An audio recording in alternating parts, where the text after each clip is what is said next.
कठोर कार्रवाई हो, पंडित जी चाहे गलत हो चाहे यादव जी गलत हो, कठोर कार्रवाई होनी चाहिए। बेटा ऐसा है, एकाधिकार तब था जो ब्राह्मण अकेले ही पंडित होते थे। अच्छा, अब पढ़ाई लिखाई करके सभी समाज के कोई भी लोग आ पंडित गए, बन सकता है मतलब। विद्वान आ गए, तमाम समाज के लोग हैं। अगर वो कथा कर रहा है तो उसमें भगवान कथा ही कर रहा है ना। मेरे मोहल्ले में एक चौरसिया थे, पूरे मोहल्ले की शादियां कराया करते थे कि जात पात का करो विदाई, हिंदू हिंदू हिंदू भाई भाई। उन्होंने कल आरोप लगाया है कि हमारे साथ छेड़छाड़ की थी। उनको लोगों ने, गांव वालों ने मजबूर किया। साथियों नमस्कार, मैं वीरेंद्र और आप देख रहे हैं बोलो साथी। इटावा में आपने देखा होगा किस तरीके से कथावाचक के साथ बदसलूकी की गई और उसके बाल काटे गए, पैरों को चटवाया गया। उसी को लेकर के जो मुद्दा गरमाया हुआ है उस पर हम बात करेंगे। सर क्या कहेंगे जिस तरीके से इटावा में जो घटना हुई है और उसी पे अब आरोप लगाए जा रहे हैं? ये भारतीय जनता पार्टी की सोची समझी रणनीति थी।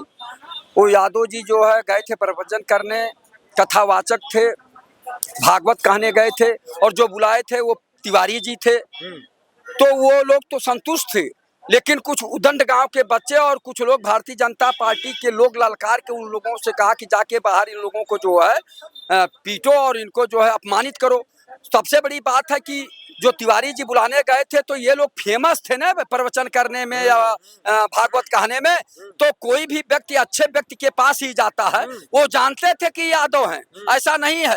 लेकिन अब क्या खेल है कि अपने बचने के लगे उन्हीं लोगों के ऊपर आरोप गलत तरीके से लगाया जा रहा है। आधार कार्ड भी वायरल हो रहा है जिसमें अग्निहोत्री नाम लगा दिया गया आगे, जो कि उन्होंने कल दिखाया भी, बोले ऐसा कुछ भी नहीं है। देखिए कुछ भी नहीं है, सच्चाई को छिपाने के लिए वो लोग मारपीट, उनका आधार का जो अपने मोबाइल से फोटो खींच लिए थे उसको कहीं जाके जो है किसी एडिट करा के किसी जो है कंप्यूटर पे जो है इस तरह का बनवाए हैं। ये गलत है। अपने अब वो अपने को बचना चाह रहे हैं, चूंकि गलत तो किए ही हैं, लेकिन इससे बहुत ज्यादा समाज को उत्तेजित नहीं होना चाहिए, क्योंकि ये भारतीय जनता पार्टी की चाल है। और वो अब ब्राह्मण जो है समाजवादी पार्टी की तरफ 50% से ज्यादा रुझान कर रहे थे। उसी को तोड़ने के लिए भारतीय जनता पार्टी के कुछ लोगों ने ये चाल चली कि जब वो प्रवचन करके बाहर निकले तब तक वो लोग गांव के बाहर घेर कर मारने पीटने लगे। और फिर वो लोग भी कमजोर थे, बुला के जो है उनके जो है नाक रगड़वाए और जो है बाल छिलवा दिए, अपमानित किए। यादव समाज एक बार गुस्से में आया, लेकिन बाद में जब चिंतन मंथन किया, आलोचना विवेचना समालोचना किया, तब समझ में आया कि ये बात जो है राजनैतिक है। ये भारतीय जनता पार्टी की एक सोची समझी चाल है और जो है इसमें बहुत ज्यादा गुस्सा करने की जरूरत नहीं है, क्योंकि जिनके यहाँ गए थे वो प्रवचन करने, उन्होंने तो कुछ कहा ही नहीं। नहीं, उन्होंने कल आरोप लगाया है कि हमारे साथ छेड़छाड़ की थी। उनको लोगों ने, गांव वालों ने मजबूर किया कि गांव में रहना है। तो वो लोग जो लोगों ने ये दबंगई यादव जी के साथ किया था, वही दबंग उनको दबाव बना के और बुलवार हैं। जैसे पुलिस जो पकड़ के ले जाती है किसी सीधे साधे व्यक्ति को, जो चाहती वो बुलवा लेती है थाने चौकी में बैठा के, ठीक वही है। तो सच्चाई है, जो सच्चाई है उसको मानना चाहिए। उन लोगों ने गलत किया था, बहुत गलत किया इस तरह से समाज में। तो आप बताइए कि रामायण पढ़ने में और भागवत कहने में जब इस तरह की बात कर रहे हैं, तो कोई अगर गलत काम कर देगा तो सर काट लेंगे, ये बाल छिलवाएंगे, तो वो अपराध नहीं है। पूजा पाठ करना कोई अपराध नहीं। इधर तो ये लोग कहते हैं कि जात पात का करो विदाई, हिंदू हिंदू भाई भाई।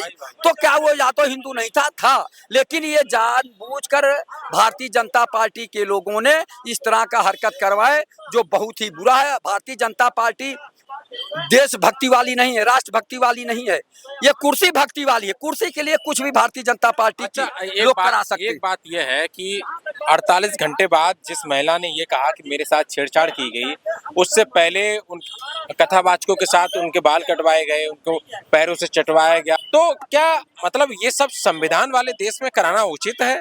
जिस देश में संविधान लागू है, लोकतंत्र लागू है, लोकतंत्र से सब कुछ चलता है, अगर छेड़छाड़ की गई थी तो पहले उन्होंने कार्रवाई करने की क्यों न मांग की? जिस महिला ने कल आकर के तहरीर दी है, पुलिस से शिकायत की है कि मेरे साथ छेड़छाड़ हुई थी, तो क्या उन्होंने शिकायत की उससे पहले? उससे पहले क्या निर्णय उन्होंने लिया इस बात का? देखिए ऐसा था ही नहीं, ये तो बनाया जा रहा है। सबसे बड़ी बात है कि ब्राह्मणों में एक आत्मचिंतन करना पड़ेगा कि आप ये बताइए कि अब तक तो गंगा जल पवित्र था, अब महिला का जो है पवित्र करा रहे हैं आप लोग। तो ये बहुत ही सोचनीय, सनातन धर्म का अपमान है। ये सनातन धर्म का अपमान है। और आप ये बताइए कि उनपे तो बड़ा मुकदमा लगाना चाहिए जिन लोगों ने ऐसा काम किया है, नाक रगड़वाए और बाल छिलवाए, और अब अपने बचने के लिए उल्टा जो केस भी लगवा रहे हैं, तो ये गलत है। जो सच है वो सच रहेगा। सच परेशान हो सकता है, पराजित नहीं। अब जनता जान चुकी है, इसमें ब्राह्मण लोग भी जान चुके हैं, यादव लोग भी जान चुके हैं, अन्य समाज भी जान चुका है कि ये लोग जब फंसने लगे हैं तो उसके बाद जो तरह तरह के गलत आरोप लगा के बचने का प्रयास कर रहे हैं। एक विशेष जाति को जैसे ब्राह्मणों को टारगेट किया जा रहा है, तो सारे ब्राह्मण को एक जैसे थोड़ी है, मतलब नहीं, सारे ब्राह्मण को तो नहीं है, और सारे ब्राह्मण है भी नहीं। सारे ब्राह्मण अगर होते तो दूसरी बात थी।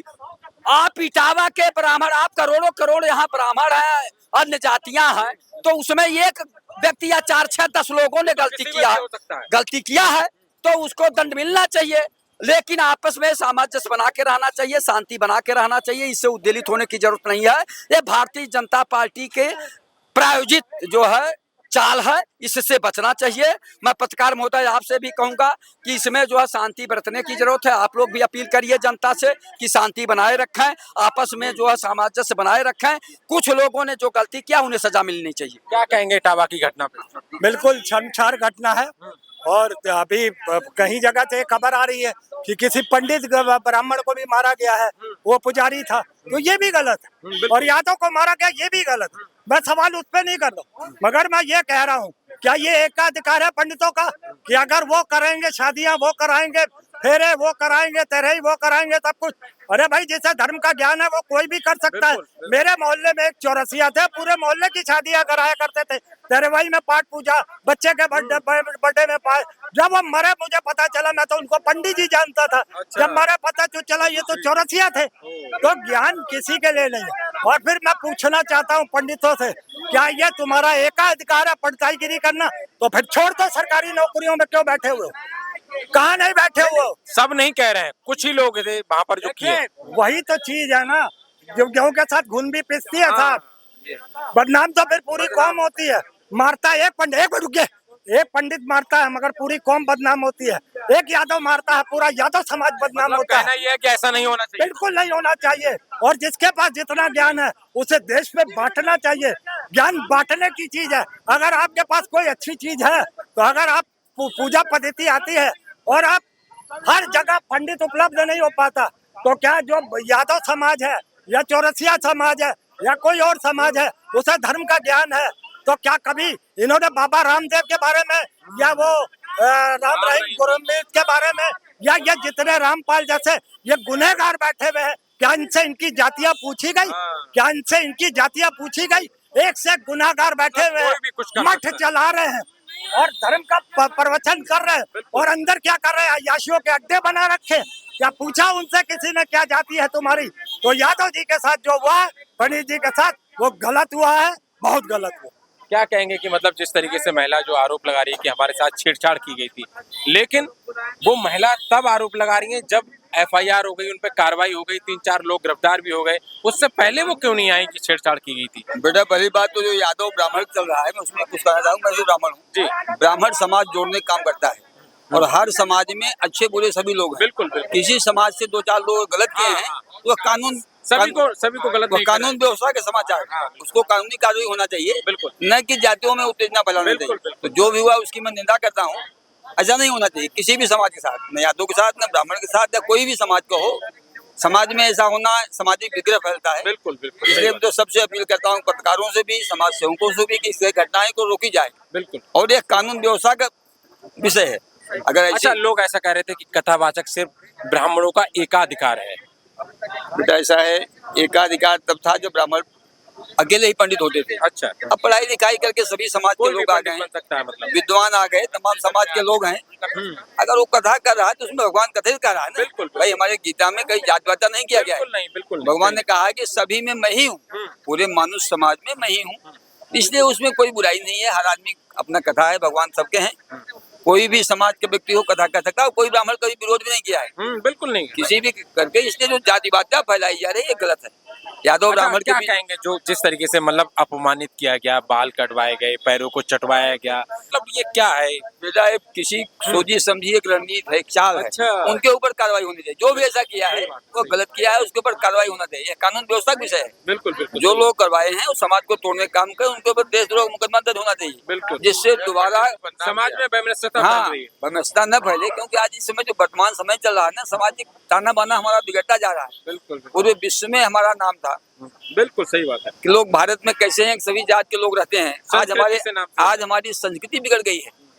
आज जो हमारे कुछ प्रेस वालों ने बिल्कुल बिल्कुल जो गलत प्रचार किया, उससे विश्व में हमारी छवि गलत जा रही है।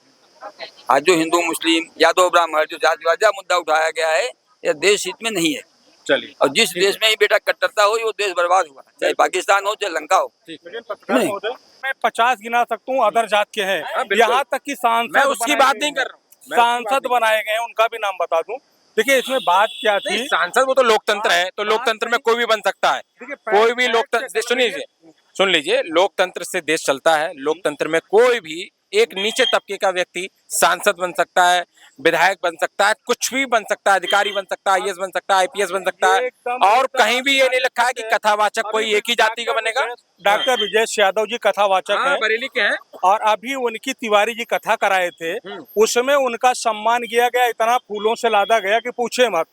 बाबा रामदेव हैं, सही बात है। साक्षी जी महाराज जी हैं, रितंबरा जी थी, ये सारे गैर आसाराम बापू जी हैं, ये सारे गैर पंडित थे। अच्छा, उस घटना यहाँ को तक क्या कि कहेंगे? हम उस पंडित- घटना को क्या कहेंगे जो जिस तरीके से करवाया गया? घटना गलत हुई है, लेकिन उसमें अंदर कहीं ना कहीं कुछ और है, उसमें लोग नहीं जा रहे हैं। यहाँ देखिए मतलब जांच होनी चाहिए। भारतीय जनता जांच नहीं, कठोर कार्रवाई हो। पंडित जी चाहे गलत हो चाहे यादव जी गलत हो, कठोर कार्रवाई होनी चाहिए।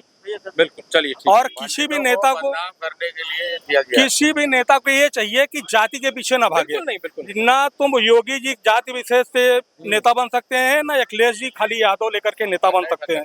और दोनों देख रहे हैं कि खाली जात पे भाग रहे हैं, भले बुरा लगे, दोनों लोग जात पे ही भाग रहे हैं। चलिए ठीक है। देखिए जिस तरीके से इटावा में जो घटना हुई और कथावाचक जो यादव थे उनके साथ जो भी एक तरीके से अपमानजनक जिस तरीके से अभद्र व्यवहार किया गया, उस सारी घटना को लेकर के हमने तमाम लोगों से बातचीत की। ये पूरी बातचीत कैसी लगी कमेंट बॉक्स के माध्यम से अपनी प्रतिक्रिया अवश्य दें। बहुत शुक्रिया।